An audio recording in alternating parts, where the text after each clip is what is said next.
Mesdames, Messieurs, bonsoir. C'est un réel plaisir pour moi de vous retrouver à ce rendez-vous hebdomadaire. Bienvenue sur le forum des rédactions, cette émission qui donne le pouvoir à l'actualité. L'actualité, vous savez, a été très riche cette semaine au Bénin. Il y a exactement une semaine, nous avons appris la démission de plusieurs députés membres du parti LD. Et quelques heures après, d'ailleurs, ils ont organisé un point de presse. Mais après, ils ont été reçus sur des chaînes de télévision pour expliquer un peu leur motivation en ce qui concerne cette démission. Ce sont là quelques informations ou du moins quelques actualités qui ont évolué jusqu'à ce qu'au cours de la semaine, nous puissions donc assister à cet entretien du président de la République, l'entretien avec le président de la République qu'il a accordé donc à la chaîne nationale qui a été diffusée sur toutes les chaînes. Alors, ce soir, nous allons donc faire le décryptage de l'entretien du président Patrice Talon. Vous le savez, cette émission, c'est une émission des analystes politiques et nous en avons deux sur ce plateau que nous allons amener à faire l'exercice de décryptage, bien sûr, de ce discours, mais également à aller plus loin, à les pousser au-delà de leurs limites afin qu'ils puissent ressortir peut-être d'autres éléments que le chef de l'État n'a pas eu le temps de faire ressortir. Émission de 52 minutes, mesdames, messieurs, installez-vous confortablement. Nous allons observer une courte pause. Elle est réalisée par le jeune et compétent Marcel Yedo. C'est Emmanuel Agbodielou qui assure le son. Voici la pause, après je vous présente les débatteurs.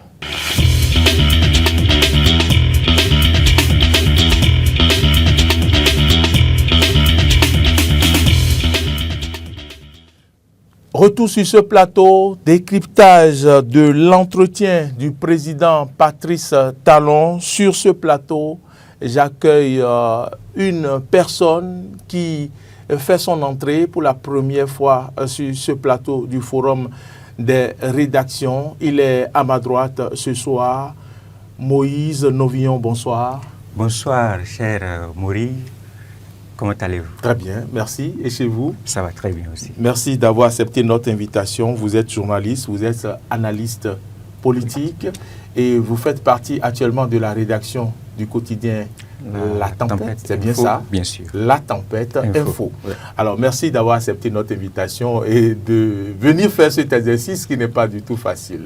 Tout le plaisir est pour moi et je profite de l'occasion pour saluer à la fois les auditeurs et les téléspectateurs de Diaspora, de Eden TV et Diaspora FM.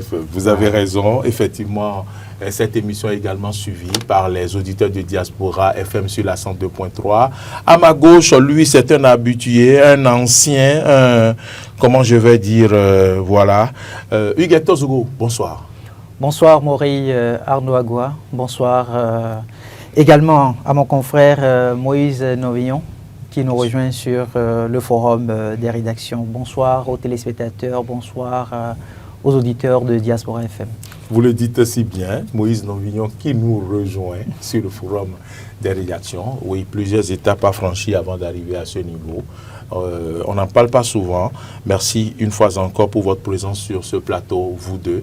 Nous allons partir pour le débat, mais avant, permettez-moi de rappeler quelques points. Permettez-moi de vous rappeler que le duo, ou du moins le duo, oui, du parti Les Démocrates, proposé par le parti, ne sera pas présent à l'élection présidentielle de 2026. Suite à cela, il y a eu beaucoup d'événements.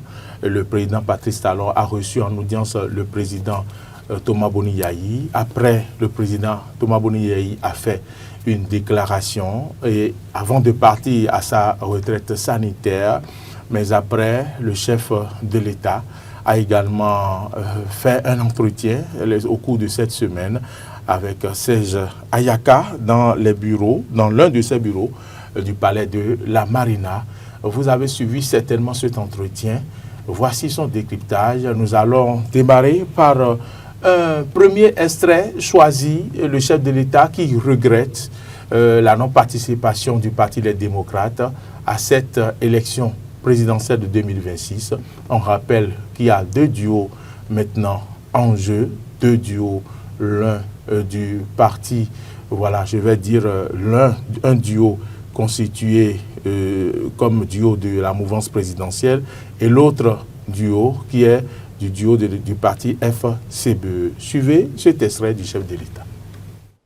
Est-ce que c'est mauvais que notre code électoral demande aux partis candidats de dire s'ils ont l'intention, après les élections, d'échanger, de collaborer pour la gouvernance du pays? Et si vous le dites, vous avez un bonus. C'est-à-dire les partis politiques qui disent, après les élections législatives, après les élections communales, après les élections de manière générale, même, nous sommes capables de travailler ensemble, ils ont un bonus. Et le bonus, c'est que pour les législatives, les 20% qui sont exigés par circonscription électorale, on vous permet de les sommer ensemble. Même si vous n'avez que 10% dans une circonscription, dès lors que vous dites, je suis prêt à travailler, à discuter au Parlement avec un autre groupe qui a 12%, eh bien, vous bénéficiez de ces 12%. C'est une technique pour amener les gens à commencer à se parler. C'est tout. Oui. Et bien, ce code-là, on l'attaque. Tout le monde est en train de signer des accords de gouvernance et parlementaire. Mais les démocrates ont refusé. Si les démocrates avaient signé avec le FCBE un accord de gouvernance et d'accord parlementaire, le duo candidat à l'élection présidentielle des démocrates ne serait pas tombé. Malgré la défection d'un de leurs. Oui. Parce que le FCBE dispose, je crois, de 6 ou 7 combien de parrainages. Les parrainages de FCBE auraient permis aux démocrates d'être présents aux élections. Donc ils ont choisi de marcher sur la corde raide, sur le fil du rasoir. Ils se sentent si forts, c'est très bien. Mais en ce moment, quand on a choisi de marcher sur un fil et qu'on tombe, il ne faut pas chercher les boucs émissaires ailleurs. Okay. Je suis malheureux de le dire et de le répéter. Je suis malheureux que les démocrates n'aient pas les élections présidentielles. Si je l'ai dit publiquement, devant le peuple, avec les jeunes, c'est parce que c'est ma consigne. Et je l'ai dit pour que les cadres des 2 partis UPBR entendent publiquement que le président de la République, qui est aujourd'hui le chef de la majorité, souhaite que UPBR puisse signer avec n'importe quel autre parti, compris les démocrates. Je l'ai dit publiquement. Ouais. Qu'est-ce qui, honnêtement, pourquoi Yabou ne peut pas accepter de signer un accord avec ceux-ci et dire que si vous gagnez ou si je gagne, nous pouvons travailler ensemble? Mais cette déclaration ne veut pas dire qu'ils ont l'obligation demain de nommer des ministres de partis. Non, c'est juste l'intention. À la limite, même ils peuvent ne pas le respecter plus tard. Mais ce serait bien que le peuple entende, qu'eux-mêmes se disent, travailler ensemble n'est pas un problème quand on est dans le même pays. Travailler ensemble n'est pas un problème quand on est dans un même pays. Rappelons que nous sommes en démocratie avec tout ce que cela exige. Le chef de l'État s'est prononcé par rapport à la non-participation des démocrates à l'élection présidentielle de 2026. Nous avons eu l'occasion d'aller dégoter pour vous également un extrait d'un ministre conseiller qui s'est prononcé également en quelques mots seulement, celui-là qui, il y a quelques années, se voyait comme le successeur du président Patrice Talon, mais qui aujourd'hui, compte tenu de certaines réalités, a revu sa position. Suivons le ministre conseiller Rachidi Gbadamassi. Être démocrate, c'est le respect des tests de la République. Être républicain, c'est le respect des tests de la République. Nul n'est au-dessus de la loi. Nul n'est au-dessus de la loi. Être démocrate, être républicain, être progressiste ou tout ce que nous voulons, c'est donc le respect des tests. Nul n'est au-dessus de la loi vient-il ajouter à ce que dit le chef de l'État? Je me retourne vers vous, Moïse Novillon. Vous avez écouté le chef de l'État. L'esprit dans lequel il est que les partis politiques puissent travailler ensemble et que nous laissons tomber cette affaire de je suis ci, je suis ça, que les partis se mettent ensemble pour travailler, qu'il y ait rapprochement entre les partis politiques, qu'on arrête les oppositions inutiles. Veut-il révolutionner la politique béninoise? On peut le dire ainsi et dire qu'il veut révolutionner la politique béninoise maintenant, en 2026. Ce serait comme si on est en retard sur les événements parce qu'il a commencé à le faire très tôt, dès qu'il a pris le pouvoir. D'ailleurs, il l'avait annoncé avant de prendre le pouvoir en 2016. Et dès qu'il a pris le pouvoir, il a commencé par poser les pas de réforme. Parce qu'il avait parlé en ces termes, il avait dit qu'il y avait des réformes majeures, réformes importantes à faire. Et c'est à cela qu'il s'est attelé très tôt. Et nous avons pu suivre chronologiquement les événements jusqu'ici. On n'a pas besoin de faire tout le récit, mais nous avons suivi jusqu'ici. Donc en réalité, il veut révolutionner la politique béninoise. Ce n'est pas maintenant. Il a déjà commencé à le faire. Mais vous faites bien, tout à l'heure, au moment où les éléments passaient, vous faites bien de juxtaposer à la fois l'intervention du chef de l'État et celle du ministre conseiller Rachid Gbadamassi. Pourquoi vous le dites ainsi? Parce que, tel que le chef de l'État présente la situation, à la fois sur la forme et sur le fond, il y a débat. Les uns et les autres ont déjà longuement parlé parce que l'interview remonte à mardi, si je ne me trompe pas, au mardi 4 novembre 2025. Donc les uns et les autres ont longuement supputé, etc., demandé à ce qu'un parti qui se réclame de l'opposition et de surcroît de l'opposition radicale, comme les démocrates, de nouer un accord de gouvernance avec l'Union progressiste, le Renouveau, par exemple, ou le Bloc républicain, par exemple. C'est comme si ça sort de l'entendement. C'est comme si on demande de faire un accord contre nature. Si quelqu'un réfléchit et pense comme cela, il n'a pas tort. D'accord. Donc, c'est pourquoi je dis, tel que le chef de l'État présente la situation sur le fond et sur la forme, on peut débattre. On peut ne pas avoir raison avec lui, on peut avoir raison avec lui. Parce qu'il a ses raisons. Et les raisons qu'il a, on les sous-entend. Oui, mais c'est-à-dire que dans la réalité des choses... Il a été clair. Bien sûr, c'est que dans la réalité des choses... Lui ne voit pas ce qui nous oppose. Il n'y a que le Bénin qui compte. Merci. Et même si on tente de le dépasser, c'est là ce que j'ai envie de faire. Je voudrais bien dépasser l'intervention du chef de l'État. Si on tente de le dépasser, en général, pour le peu d'expérience et de vécu que nous on a, et que les observations qu'on a pu faire depuis un certain nombre d'années, je ne peux pas dire depuis 1990, parce qu'on n'est pas si tant vieux pour savoir. Nous étions là.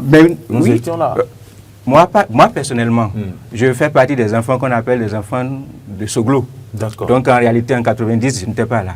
Donc ce que je sais de 90, et des années qui ont précédé, c'est ce que j'ai pu lire dans les livres d'histoire, ce que j'ai pu entendre dire. Mais pour ce que j'ai pu observer, et plus intensement, plus activement depuis 2007 au moins, parce que j'ai approché la majeure déjà au moins en 2007, donc je peux dire que j'ai bien suivi, la majorité des élus qui vont au Parlement, quand ils font les discours électoralistes et qu'ils prennent les mandats et qu'ils se retrouvent au Parlement, ils ne traînent même pas, ils ne perdent pas le temps à rejoindre, en général, le camp de la mouvance présidentielle, dans leur large majorité. Les dirigeants, sauf quand les échéances électorales approchent, en général, ils ont l'adhésion, la sympathie des parlements, quels que soient les bords et les arguments sur lesquels ces personnes-là sont allées au Parlement. Donc en réalité, comme on connaît le président de la République, le président Patrice Talon, c'est quelqu'un qui est généralement droite dans ses votes, qui va régulièrement droit au but. Il est allé réellement droit au but. Et je dis qu'on pouvait peut-être discuter. On pouvait discuter si on regarde les choses sous cet angle-là, il y a de débat. Mais là où il n'y a pas de débat, c'est là où l'intervention du ministre conseiller Rachid Gbadamassi est arrivée, sur la question des lois, du respect des lois de la République. C'est parce que c'est de ça qu'il s'agit en réalité. Ce n'est pas il faut s'acoquiner ou il ne faut pas s'acoquiner, alors qu'il y a une loi. S'il faut respecter les lois et qu'il faut se prononcer au regard des lois, Et c'est peut-être dur à encaisser pour les militants du Parti Les Démocrates. Mais à vrai dire, les démocrates n'ont pas été véritablement exclus comme les discours ont voulu le faire croire. Parce que si nous sommes citoyens, c'est pour surtout être attentifs et écouter, lire. Si on a bien lu les décisions de la Cour constitutionnelle, il y a eu 2 décisions majeures. Il y a eu beaucoup de décisions, mais les 2 décisions majeures qui ont consacré l'exclusion effective du Parti Les Démocrates de la prochaine élection présidentielle. Oui. Le débat n'a même pas eu le temps d'aller dans le fond. La première fois, ça a été une question d'incompétence de la Cour sur le sujet de recours formulé par les militants, les officiels, etc. du Parti Les Démocrates. La deuxième fois, il a été principalement question de qui a porté quel recours et de quel délai. Dans quel délai est-ce qu'un tel autre recours a été introduit essentiellement? La décision existe, tout le monde peut lire. Aujourd'hui, c'est soft, tout le monde peut aller sur Internet, taper, lire. S'il y en a qui ne sont pas convaincus, ils peuvent aller voir. Alors, si vous vous rendez compte qu'en réalité, c'est parce qu'il y a de l'impréparation derrière. Et que les responsables de cette formation politique, c'est dommage, c'est malheureux, mais ils ne s'étaient pas véritablement bien préparés pour pouvoir faire face à tout ce qu'il y a comme défi à relever quand on est un parti politique de l'opposition dans un pays comme le Bénin, dans un pays africain. C'est très important que les gens, les uns et les autres, puissent bien retenir cela. Et nos compatriotes, qu'ils soient du Parti Les Démocrates ou non, qu'ils aillent chercher les décisions de la Cour constitutionnelle, qu'ils lisent. Je pense que même si la personne du président du Parti Les Démocrates était à la Cour constitutionnelle, il n'allait pas permettre à ce que les démocrates puissent prendre part à la prochaine élection présidentielle. Parce que, en fait, c'est du droit, c'est du français. Ça relève du droit. C'est de la raison, en réalité. C'est ça. Donc, on peut supputer, on peut dire tout ce qu'on veut. Et c'est mon dépassement que j'ai envie de proposer par rapport à l'intervention du chef de l'État. Donc, je pense que les démocrates, même si on devrait les exclure, ils auraient pu nous proposer mieux. Sur le terrain juridique, ils auraient pu aller plus loin, qu'on puisse faire véritablement un débat de fond et que tout le monde puisse se dire en fin de compte, surtout pour ceux qui ont envie de comprendre, qu'on puisse se dire en fin de compte, effectivement, ils ont été exclus. Au début, on peut supputer. Vous savez, on sait très bien supputer au Bénin, on a toujours la possibilité de voir une main derrière et c'est généralement sur les mains derrière qu'on juge, qu'on prononce les sentences chez nous. C'est très délicat chez nous. Mais les personnes qui ont envie de grandir, de mieux comprendre les choses, quand les décisions arrivent, quand les situations se présentent, ce n'est pas les agitations, ce ne sont pas les agitations qui règlent les problèmes. Il faut être calme pour avoir la lucidité nécessaire pour apprécier les événements et pour pouvoir prendre les décisions qui s'imposent et agir en conséquence. Donc c'est ce qui a manqué aux responsables des les démocrates. Et c'est vraiment dommage. C'est dommage pour la République, c'est dommage pour ce que les militants auraient souhaité avoir à effectuer comme vote en 2026. Et je suis désolé, à leur place, je ne suis pas militant des démocrates, je ne suis même pas membre d'un parti politique, mais je suis béninois et cela me peine. Très bien. Donc, c'est ce que je peux dire. Cela vous peine comme le président de la République, ce qui nous amène à nous retourner d'ailleurs vers Hugues Hector Zogo, qui vous a suivi religieusement. Hugues Hector Zogo, vous avez suivi le chef de l'État, vous avez suivi l'honorable Gbadamansi qui parle du respect des tests, que l'on soit républicain, que l'on soit démocrate, que l'on soit progressiste, l'on doit respecter les tests. Vous avez entendu Moïse Novillon se prononcer et il a fait un dépassement, il est allé au-delà de l'extrait du chef de l'État. Hugues Hector Zogo, est-ce que c'est possible ce que souhaite le chef de l'État? Est-ce que l'esprit de cette loi-là a été compris ainsi depuis le début? Et pourquoi c'est maintenant que le chef de l'État dévoile clairement comme ça son souhait? Puisqu'il va plus loin en disant qu'on peut faire un accord, mais ça ne veut pas dire forcément envoyer des ministres au gouvernement. Après, c'est peut-être bénéficier du bonus de 10% là, parce qu'on va mettre ensemble les pourcentages obtenus. Mais après, on peut faire le désamour. Mais est-ce que les chefs de parti avaient compris cet esprit, avaient compris l'esprit des tests de cette façon? Je voudrais vous remercier pour ces questions assez pertinentes que vous évoquez et dire que nous nous retrouvons aujourd'hui à vivre encore un nouveau cycle de développement de notre pays. Nous en avons connu de par le passé. Il y a eu la période de 1972, par exemple, qui nous aura permis de connaître la révolution, système marxiste-léniniste, qui a été bouté pratiquement en 1989 avec la crise qui s'est accentuée. On n'avait plus la possibilité, l'État n'avait plus la possibilité de pouvoir payer les salaires aux fonctionnaires d'État. Et donc, le génie béninois a pu se faire parler. Près de 500 délégués ont été invités pour s'asseoir ensemble, que l'on soit du régime marxiste-léniniste, que l'on soit dans la démarche de ceux qui voulaient un peu plus de liberté dans le pays. Tous se sont retrouvés à l'hôtel PLM à Leyo pour se parler pendant pratiquement une dizaine de jours. On parle donc de la conférence nationale des forces vives de février 1990. Et cette conférence nous aura permis de libérer notre pays, le Bénin, de l'idéologie du parti, de l'idéologie du marxiste-léninisme.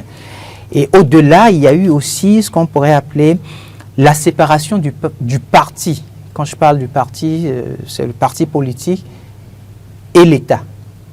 Donc c'était assez fondamental de parvenir à cette réalité pour permettre une certaine liberté. Et c'est ce qui d'ailleurs fait qu'aujourd'hui, on reconnaît, malgré tout ce qu'on aurait pu reprocher au général Mathieu Kérékou, tout ce qu'il a pu commettre comme imperfection sous la période révolutionnaire, oui. Ce qui aura permis qu'on continue de le saluer aujourd'hui comme un grand homme, comme un homme d'État. C'est en réalité son courage politique, parce qu'il avait l'armée à disposition, donc il avait la possibilité en tant que général de mettre, pourquoi pas, les militaires hors de nos casernes. Et pourtant, il a dû garder tout son sang-froid. Il a subi les insultes des délégués de la conférence nationale des forces vives de février 1990. À un moment donné, il a dû hausser le ton pour dire « Oui, vous pouvez tout nous demander, mais ne nous demandez pas de démissionner. » Par finir, les délégués ensemble avec lui ont pu reconnaître la souveraineté de cette conférence, ce qui aura permis à ce que nous ayons, à partir de cet instant-là, eu droit à ce qu'on peut appeler le régime démocratique. Donc, plus de liberté, le multipartisme intégral, avec les partis politiques, nous en avons connu près de 200, voire 300 dans le pays, jusqu'à l'avènement de Patrice Talon. Parce que Patrice Talon s'est retrouvé, il s'est inscrit dans la dynamique d'un chef d'État réformateur. Et donc, quand il est arrivé, chaque citoyen béninois devrait pouvoir se dire « on est en train d'aller vers un nouveau cycle de développement ». Peut-être que ça n'a pas été très vite perçu. Parce que ne l'oublions pas, Patrice Talon, de tout temps, a travaillé avec les anciens chefs d'État de notre pays. Il a travaillé avec Mathieu Kérékou. Il a travaillé avec Nicéphore Soglo. Il a même travaillé avec Boni Yahi, des mains de qui il a pu arracher le pouvoir d'État après avoir passé pratiquement 3 années en exil. Et donc, on se dit, qu'est-ce qu'il pourra nous offrir d'étrange mieux que ce à quoi on a été habitué de tout temps. Moïse Novillon, tout à l'heure, a fait quand même présenter un tableau à la limite accablant des députés à l'Assemblée nationale qui utilisaient leur mandat électif pour ne faire que du chantage, ne faire que monnayer en fait leur passage à la tête pendant un court instant à l'Assemblée nationale. Ils ne font que monnayer ce temps de passage à l'Assemblée nationale. Et donc, tout le monde se disait, les mêmes erreurs vont perdurer, on va continuer par vivre les mêmes réalités. Mais Patrice Talon dit non, attention, avec moi, ça ne se passera pas de cette manière. Mais c'est toujours l'ancienne classe politique qui est en place. On n'a pas eu une nouvelle classe politique. Il n'est pas arrivé au pouvoir avec une nouvelle classe politique. Ce sont les anciens avec qui il s'était retrouvé, qui ont toujours continué par travailler avec lui. Mais comment est-ce qu'on peut, du jour au lendemain, changer de paradigme? Ça va être très difficile à accepter. Et donc, le peuple béninois n'y a pas du tout cru. Les 2, voire les 3 premières années, ont été des années au cours desquelles les acteurs politiques ont tenté de faire un peu de forcing avec Patrice Talon. Et donc, on allait voir les populations parce que c'était la méthode qui était exploitée. On allait voir les populations, on les mobilisait, on leur donnait un peu d'argent. Vous voyez vous-même, il n'a en réalité pas un programme de société, c'est un gouvernement maquette. Et dès la 4e année, un peu vers la fin de la 3e année, au début de la 4e année, les projets ont commencé par prendre effectivement corps. Lui qui nous avait dit qu'il ferait un seul mandat constitutionnel, s'est rendu compte que peut-être la charge présidentielle était plus lourde qu'il ne l'avait imaginé. Et puisqu'il portait forcément un rêve pour son pays, il a donc, au regard de la Constitution, pris l'initiative de faire un second mandat constitutionnel, ce que le peuple béninois lui a concédé, puisque c'était son droit le plus absolu. Et donc, à partir de la 3e année, vers la fin de la 3e année de sa première mandature, et cette seconde mandature, on a pu constater qu'il y a eu plus de résultats. Ce qu'il nous présentait, ce qu'il nous vendait dès les premières années, les 2e années de sa mandature, tout ça commençait par être concrétisé. Mais ne l'oublions pas, Patrice Talon a arraché le pouvoir d'État des mains de Boni Yayi, qui pratiquement s'était retrouvé dans une situation d'intrigue politique. Ça, parfois, j'ai l'impression qu'en tant que citoyens béninois, nous l'oublions. Mais nous avons en fait du sang qui coule dans nos veines. Et donc, quoi qu'on dise, il y a la démarche humaine qui nous contraint à un certain nombre de faiblesses. Et à travers la faiblesse, on peut peut-être juger de travers ce que l'autre fait, parce qu'on se dit, ben, pourquoi en son temps, ça doit pouvoir se passer de cette manière-là? J'ai déjà été chef d'État, je n'ai pas pu réussir telle réforme. Pourquoi lui réussit? Pourquoi lui réussit? Et donc, cette guéguerre politique-là n'a pas été pour autant profitable à la République du Bénin. Parce que de tout temps, on a vu des acteurs politiques qui se sont alliés derrière, d'un côté, derrière Boni Yayi, et de l'autre, derrière Patrice Talon. Et à quoi on a assisté malheureusement? On a perdu tout de suite ce qu'on appelle les débats d'idées. Depuis que Patrice Talon s'est retrouvé à la tête de notre pays, vous auriez dû remarquer, si on veut être honnête en tant que citoyen béninois, on peut se permettre de dire qu'on vit la gadoue politique. Parce qu'il n'y a plus les idées, il n'y a plus de la réflexion. Dès que vous prenez la parole... Il y a plus de guerre de personnes. Il y a plus de guerre de personnes. Il y a guerre de clans. Il y a plus de guerre de clans. Dès que vous prenez la parole, on va identifier tout de suite à travers ce que vous dites, est-ce que ce n'est pas un partisan de Patrice Talon? Est-ce que ce n'est pas un partisan de Boni Yayi? Et donc, ce qui nous aurait permis à un moment donné de pouvoir nous dire, oui, je ne suis pas d'accord avec Patrice Talon, mais voici ce que je propose. Non, je ne suis pas d'accord avec Boni Yayi sur ce terrain-là, mais je trouve que par contre, sur tel aspect, il a raison.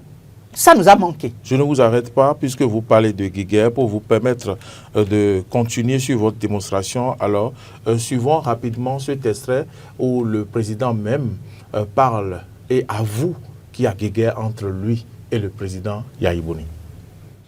Mais vous voyez bien que les obédiences ne sont pas forcément liées à des idéologies de gouvernance politique. Quand on a tout, on a déjà les fondamentaux, on a l'école, la santé, les routes, l'eau, l'électricité, assez d'emplois, on peut parler d'obédience politique, en réalité liée à la vision. Mais aujourd'hui, nos populations demandent aux uns aux autres le minimum, comment je vais dire ça, le minimum de survie. Donc les gens sont dans des divers camps par affinité. C'est tout. Mais je vous ai dit, qu'est-ce qui différencie le PR du bloc républicain? C'est camp d'affinité. Qu'est-ce qui fait que les démocrates ne sont pas ont quitté la FCBE? Pourquoi à l'époque les FCBE Yahya Boni ne sont pas venus avec moi? Parce qu'il y a un problème, Yahya Boni est à Patrice Talon. Le seul problème que les FCBE ont eu dans le passé, quand ils étaient dirigés par Yahya Boni, le seul problème que les démocrates ont aujourd'hui, dirigés par Beni Yahi, c'est parce qu'il y a un problème entre Patrice Talon et Yahya Boni. La guerre entre mon ami, mon grand frère, l'ancien président et moi, est en train de pourrir l'environnement politique au Bénin. Même l'environnement social. En train de pourrir même la paix et la quiétude, la concorde. C'est dommage. Vivement les élections de 2026 pour que nous quittions la scène politique. Je voudrais tant. Vous le souhaitez? Ah oui, que lui et moi, on quitte la scène politique. Ça c'est peut-être vous, mais peut-être pas lui. Mais je voudrais qu'il quitte aussi la scène politique. Car à la limite, on se retrouve dans un conseil de sages pour donner des conseils aux gens, pour faire des arbitrages. Le Sénat voulait vous dire? Mais pourquoi pas? Je ne sais pas quel nom ça va s'appeler, mais il serait bien que nous quittions la scène politique. Notre relation nuit au Bénin. Moi, je fais tout pour qu'il en soit, que ce soit différent, que ce ne soit plus ainsi, mais je n'y arrive pas. Je n'y arrive pas. Je suis pressé que le terme de mandat arrive pour que les Béninois vivent autre chose en dehors de Talon et de Yahya Boni. Le chef de l'État n'est pas allé par le dos de la cuillère. Il a été franc, il s'est vidé sur la place publique pour que le peuple puisse comprendre et pour que chacun puisse faire sa lecture et tirer ses conclusions. Hugues Hector Zogo, nous avons entendu des phrases très fortes de la part du chef de l'État, Moïse Novillon. Nous avons entendu quand même des choses fortes au point où le chef de l'État demande que les deux quittent la scène politique. Je vous laisse continuer votre développement pendant quelques minutes avant de laisser la parole à Moïse. Vous avez vu, ce n'était que ce que je développais tout à l'heure. Malheureusement, le chef de l'État l'a dit, c'est des aveux qu'il fait. Pour celui qui a pris la peine d'étudier Patrice Talon, président de la République, il se rend compte que c'est quelqu'un qui parle très peu. Et quand il parle, il revient très peu sur ses échecs. Et là, il est en train de le dire au peuple béninois de manière indirecte, écoutez, j'ai tenté de tout mon possible, mais je n'ai pas réussi à régler un problème fondamental, un problème d'unité nationale, un problème de cohésion, un problème qui, malheureusement, affecte le quotidien des Béninois. Parce que, ne l'oubliez pas... Un problème qui arrière notre le Bénin. Ce n'est pas comme ça, lui, il voudrait. Non. Il voudrait notre pays. Ce n'est pas de cette manière-là. Et certains peuvent se dire, mais pourquoi c'est maintenant que le chef de l'État prend la parole? Certains concitoyens de droit peuvent se poser cette question-là. Certains concitoyens peuvent même se dire, mais est-ce que ce n'est pas le président Patrice Talon même qui crée ces situations et par finir, il vient à la télévision, il prend la parole. Ils ont le droit de le dire de cette manière. Mais n'oubliez pas, le chef de l'État, lors d'une de ses sorties, a fait comprendre qu'il veut finir son mandat en beauté. Oui. Qu'il est pratiquement à la fin de son mandat. Et qu'on va l'ovationner à la fin, c'est bien ça. Cette sortie dont je parle, il n'y a pas eu si longtemps que ça. Où il disait qu'il est pratiquement à la fin de son mandat. Oui, oui, c'est vrai. Et qu'il voulait faire les choses correctement, convenablement. Oui, effectivement. Et donc, il souhaite avoir paisible retraite politique. Parce que qui vous dit, si entre-temps on avait eu les démocrates aux élections inscrits, le parti, les démocrates inscrits pour les élections présidentielles de 2026, et que c'était le parti, les démocrates, qui avait remporté les élections, imaginez ce qui allait se poursuivre. La guéguerre. Pourtant c'est le même Bénin. Et pourtant, c'est le même Bénin. Et donc, Patrice Talon, ma foi, à travers ses aveux, ne souhaite pas que ça soit continuel après qu'il se soit retrouvé dans la posture de président de la République. Parce que s'il le fait, d'une manière ou d'une autre, là où on se retrouve à la date d'aujourd'hui, lui-même il a dit, hein, il y en a qui s'alignent derrière lui, non pas par principe d'idéologie, mais par principe d'affinité. Ce qu'il dit, c'est assez profond. Ça veut dire que lui-même, il est conscient que ceux qui l'entourent ne sont pas forcément là juste pour l'idéologie, juste pour les questions de développement, mais juste parce qu'il y a des affinités qui les lient. Mais permettez-moi de vous poser cette question à vous deux, Hugues Hector Zogo et Moïse Novillon. Aujourd'hui, lorsqu'on suit ce discours du chef de l'État, que doit-on fondamentalement comprendre? Parce que si nous, au thème de cette émission, nous n'arrivons pas à ressortir ce que veut le chef de l'État aujourd'hui pour le Bénin, on serait passé à côté. Parce que je ne sais pas si on aura la chance encore qu'il revienne dans un entretien dans les prochains mois encore pour encore nous redire toute cette vérité-là.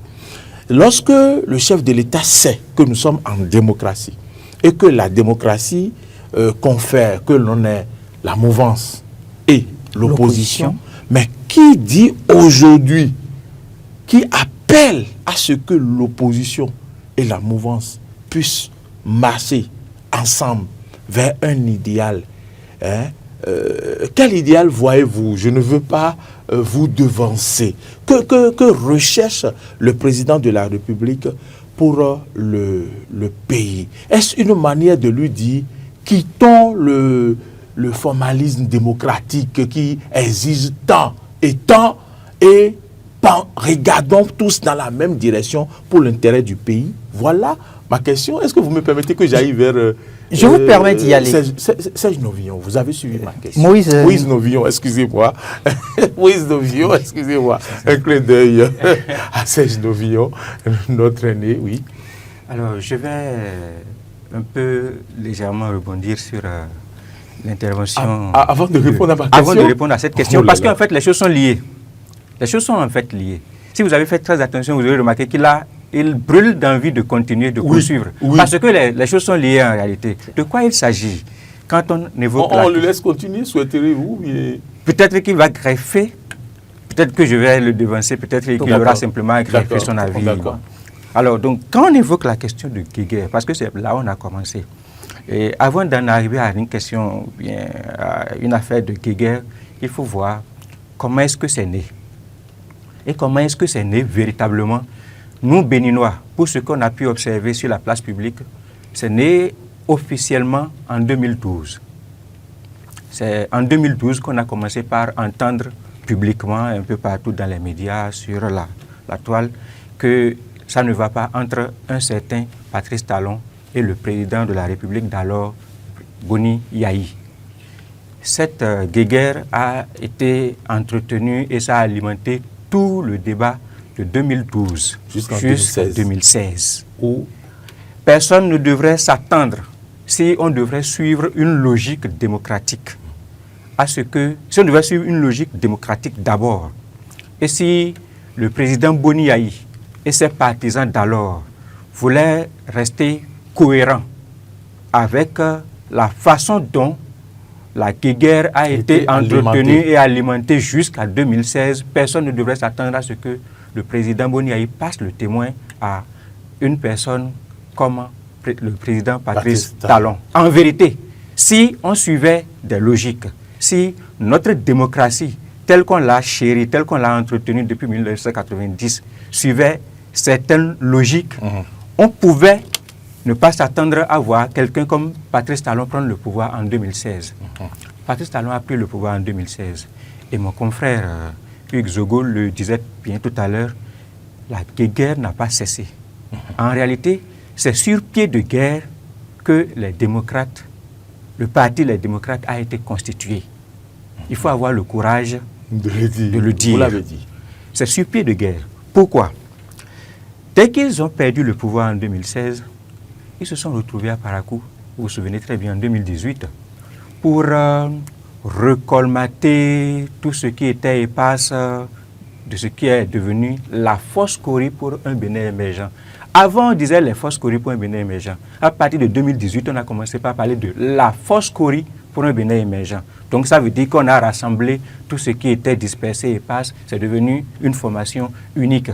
Et la formation unique là, c'était pour quel objectif? C'était pour aller maintenant au front contre la nouvelle dynamique qui venait de s'installer, de prendre le pouvoir en 2016.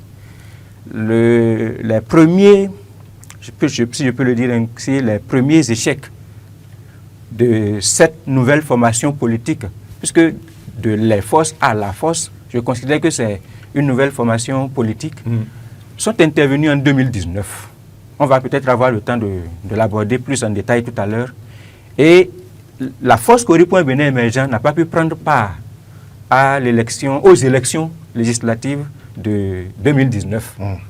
Et nous avons vu ce que cela a entraîné, le débat, les conséquences, les implications, entre autres.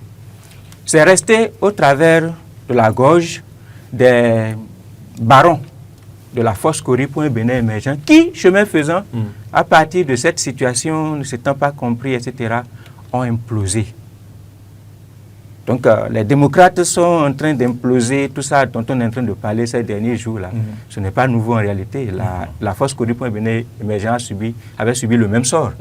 Et donc, quand ils ont subi cette implosion, ils ont été obligés d'aller se retrouver. Ça veut dire que, d'abord, les clans, il y a d'abord déjà eu plusieurs clans, et l'implosion a départagé les clans. Les clans qui se sont retrouvés capables de poursuivre le chemin sont allés se retrouver ou bien dans les démocrates, ce qu'on a comme les démocrates aujourd'hui, ou bien dans ce qui reste de la force Kori pour un Bénin émergent.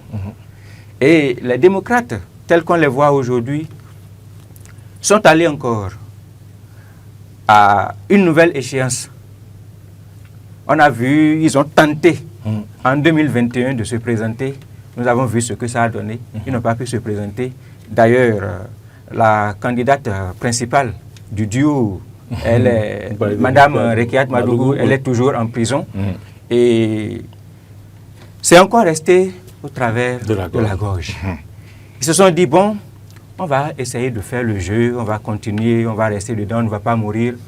Et bon, je vais dire, par la grâce de Dieu peut-être, en 2023, ils ont pu pour une première fois tenter quelque chose qui a prospéré quelque peu. Donc ils se sont retrouvés au Parlement avec 28 députés, comme nous avons pu l'observer. Et quand ils se sont retrouvés au Parlement, là où il faut comprendre en vérité la question, il faut approfondir la question de guéguerre et la posture du président Patrice Talon par rapport à cette guéguerre. Là où il faut l'apprécier, il faut comprendre, c'est en vérité par rapport à ce que les députés du parti Les Démocrates ont pu proposer en vérité quand ils se sont retrouvés au Parlement. Dans le fond, quels étaient les arguments de campagne en 2023 pour prendre le mandat législatif? C'était en réalité pour ramener la démocratie. Essentiellement, c'était les discours officiels. Obtenir la libération des personnages emprisonnés, notamment Mme Rekiat Madougou, on l'évoquait tout à l'heure, le professeur Joël Aïvo, obtenir le retour des exilés politiques. Nous avons vu les démocrates à l'Assemblée nationale. Qu'est-ce que ça a produit sur toute cette ligne de revendication, sur l'ensemble de ces lignes de revendication? Ça n'a pas véritablement produit quelque chose. Il y a eu la réforme du système partisan entre-temps. Justement, où il demandait aussi de revoir le code électoral et tout ça et tout ça. Qu'est-ce que vous voulez, à quoi vous voulez aboutir? Je veux aboutir, oui, bien sûr, je veux aboutir au fait que, En dehors de, oui, les lois que vous êtes en train de proposer. Parce que, n'oubliez pas, c'était des lois scélérates qu'ils étaient en train de dénoncer jusqu'en 2023, avant d'aller au Parlement. Et quand ils sont arrivés au Parlement, ils ont décidé à un moment donné de se conformer aux lois scélérates pour se présenter au Parlement. Quand ils sont arrivés au Parlement, pour se présenter au Parlement avec les arguments que je viens de rappeler, qualifiés de scélérates. Ils sont venus au Parlement avec les lois scélérates. Et quand ils sont arrivés au Parlement avec les lois scélérates, sur la base de ce qu'ils voudraient obtenir la libération de leurs compagnons qui sont en prison, le retour des exilés. Oui. C'était les mots forts, c'était les expressions, les arguments forts qui avaient été utilisés. Quand ils sont arrivés au Parlement, ils ont continué par dénoncer loi scélérate. C'est-à-dire qu'on veut faire réforme du système, on veut encore modifier, retoucher un tout petit peu le dispositif du partisan. Ils ont dit non, qu'ils n'étaient pas dans cette posture. Ils ont eux-mêmes proposé qu'on modifie le code électoral, parce qu'on n'en parle pas beaucoup. C'était une de leurs initiatives, qu'on modifie le code électoral. Et souvenez-vous, comme le président Patrice Talon est l'un des personnages, des spécimens les plus cohérents de notre arène politique depuis un certain temps, il faut l'avoir suivi. Quand ils voulaient faire la démarche de proposition de modification du code électoral, ils ont été reçus par le chef de l'État à l'époque. La délégation avait été conduite par le président du Parti Les Démocrates en personne, le président Boni Aï. Quand ils ont été reçus par le chef de l'État a dit, si vous agissez, si vous faites une proposition dans le sens du renforcement des grands ensembles, c'est-à-dire si vous êtes disposé à absorber les autres partis qui se réclament de l'opposition politique comme vous, avec lesquels vous vous sentez à l'aise, si vous êtes disposé à proposer une réforme dans ce sens, je soutiens, j'accompagne. Si ce n'est pas dans ce sens, je ne soutiens pas, je n'accompagne pas. Il avait été clair avec eux. Et donc, quand ils ont introduit, ils sont en minorité, bien évidemment, ils n'ont pas pu obtenir gain de cause. Mais en réalité, c'est toujours avec les lois.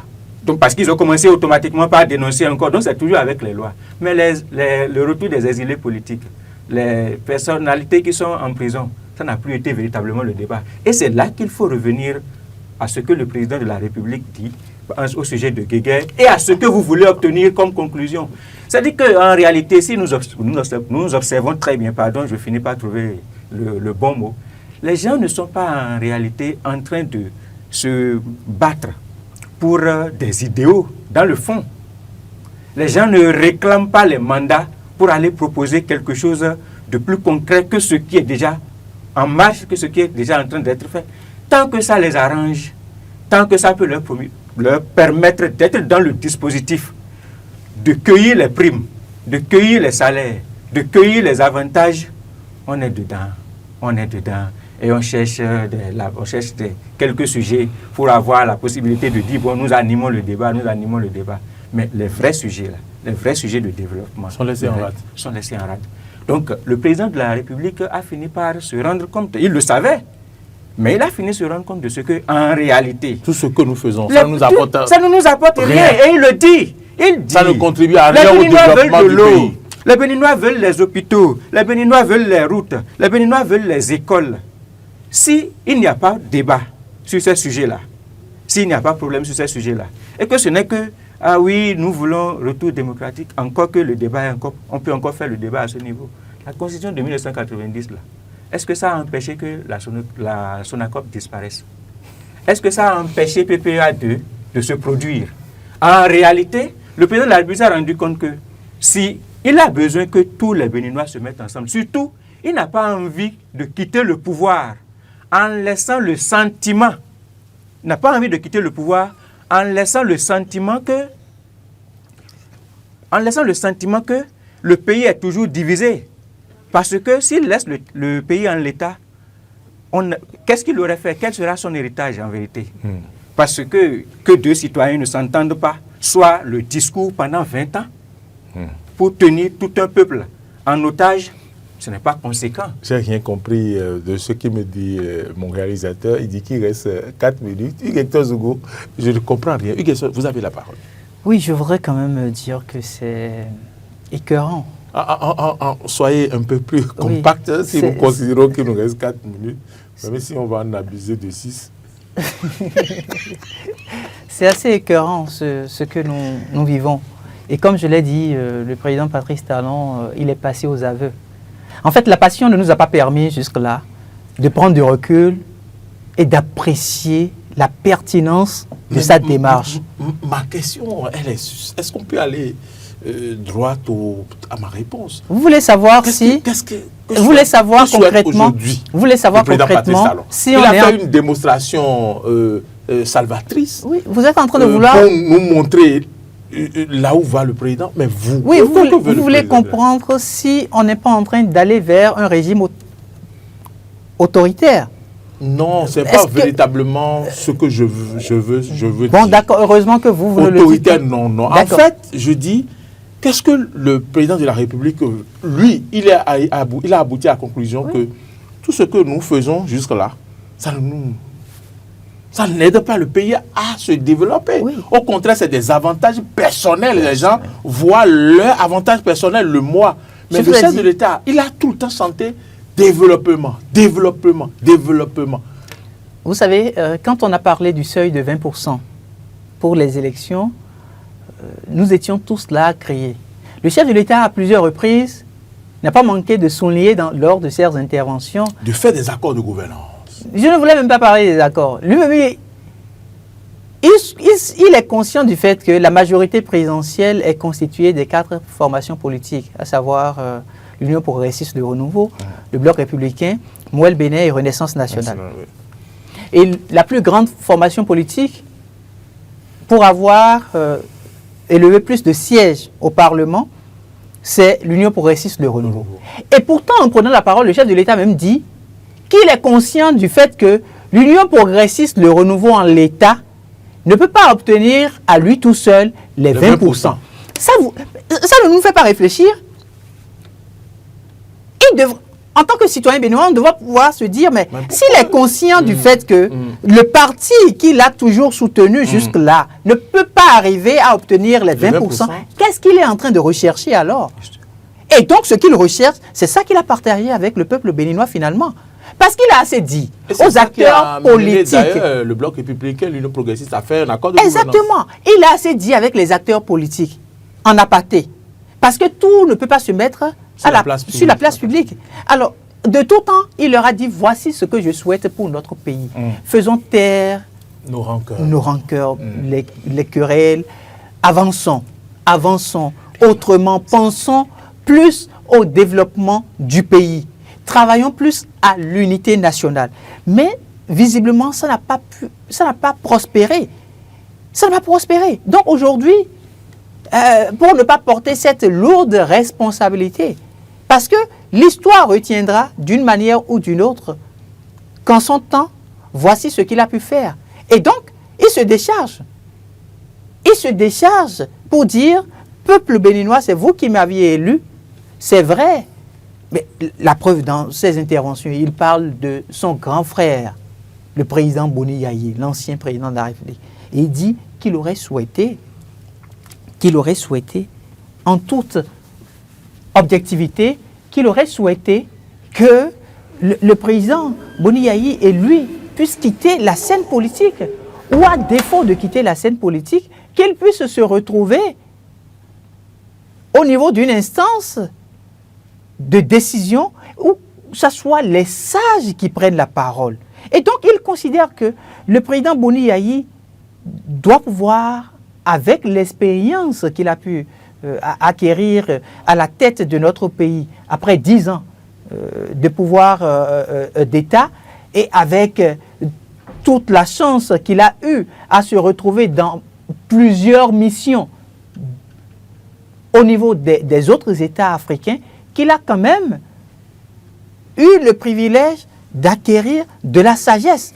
Et donc, il souhaite aujourd'hui qu'il se retire en tant que premier acteur à pouvoir se retrouver devant la scène politique. Vous aviez vu la proposition de loi au niveau de l'Assemblée nationale où on est en train de parler de Sénat. On est resté... On n'a pas eu le temps de parler, je vous assure. On est resté tout le temps. C'est incroyable, je n'ai pas compris, le temps est allé très vite. Oui, puisque nous parlons d'un sujet d'intérêt national. La question d'unité nationale, c'est la question qui nous réunit le plus. Je vous propose qu'on revienne sur cette question-là la semaine prochaine. Sans parce aucun qu'on doute. n'a pas pu aller au bout. Le temps est allé tellement vite. Moi, je n'ai pas vu le temps passer. Dans votre démonstration très, très passionnée, je n'ai pas vu le temps passer. Oui, Hector Zogo, en conclusion, qu'est-ce qu'on peut retenir de cette sortie du chef de l'État en quelques mots? Moi, je voudrais demander, à la suite de cette sortie du chef de l'État, demander au président Boni Yayi de faire une trêve et de ne plus prendre la parole pendant cette période-ci. Ça aiderait la classe politique opposante à repenser davantage à l'avenir de notre pays. Parce que vous avez vu, je suis convaincu que c'est parce qu'il a dû faire une sortie après sa rencontre avec le chef de l'État, Patrice Talon, qu'aujourd'hui le chef de l'État s'est retrouvé obligé de dire tout ce qui aurait pu rester en coulisses entre sages. Et donc si ça continue comme ça, en jeu de ping-pong, on est en train de traverser une période très sensible, c'est la période électorale. Et pendant la période électorale, il faut prendre très peu la parole et permettre à ce qu'il y ait plus de sérénité au niveau du pays. Merci parce que nous aspirons à obtenir un état de paix. Merci à vous, Hugues Hector Zogo. De l'autre côté, je me retourne vers vous, Moïse. Daniel Eda propose un cadre de concertation. Vous n'aurez plus beaucoup de temps pour en parler. Je vous laisse quelques secondes. Il souhaite quand même que les hommes politiques s'asseyent et se parlent. Que l'on l'appelle Sénat, que l'on l'appelle comité, que l'on l'appelle association, ou quoi que ce soit, je rentre pleinement dans cette proposition de M. Daniel Eda. Je suis d'accord qu'il y ait effectivement un cadre. Et souvenez-vous, même si on parle maintenant de Sénat, mais en réalité, il y a des compatriotes qui avaient déjà commencé par faire des propositions dans ce sens-là.